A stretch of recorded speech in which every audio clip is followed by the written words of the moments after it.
حضرت محمد رسول اللہ 6 سال کے ہیں، امی چلی گئی. کتنے سال کے بھائی؟ 6 سال کے. امی چلی گئیں.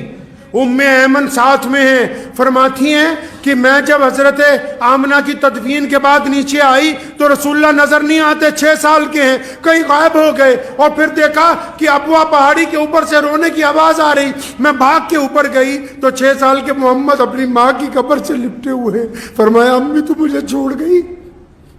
فرمایا تو مجھے کیوں چھوڑ کے چلی گئی؟ اور پھر اس 6 سال کے بعد مسلمانوں 63 سال کے محمد مدینے سے مکے چلے حجۃ الوداع کے لیے. اس ابوا پہاڑی کے قریب سے گزرے. 1,24,000 کا لشکر، 1,24,000 کا لشکر رواں دواں ہیں.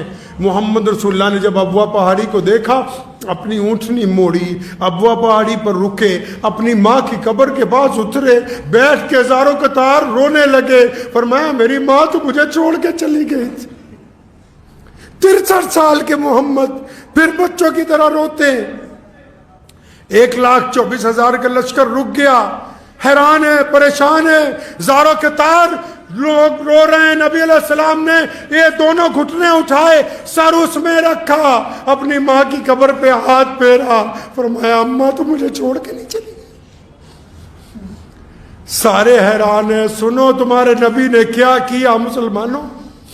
نبی علیہ السلام نے یہ کیا جب بہت دیر ہو گئی روتے روتے نا، جب 63 سال کے تھے، جب ابوا پہاڑی پر رکے تو سیدنا ابو بکر نے ایک بار پھر آ کے جپھی ڈالی. یا رسول اللہ بس کیجئے، یا رسول اللہ آگے مکے میں لوگ انتظار کرتے ہیں.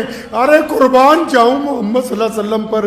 تاریخی بات کہی سیدنا ابو بکر پہ. فرمایا ابو بکر آج میں نہیں جاؤں گا، آج کی رات یہیں ابوا پہاڑی پر اپنی ماں کی قبر کے پاس بستر لگا کے رہوں گا. آج میں اپنی ماں کے پاس نہیں چاہتا. میں یہ رسول اللہ کا دین ہے مسلمانوں.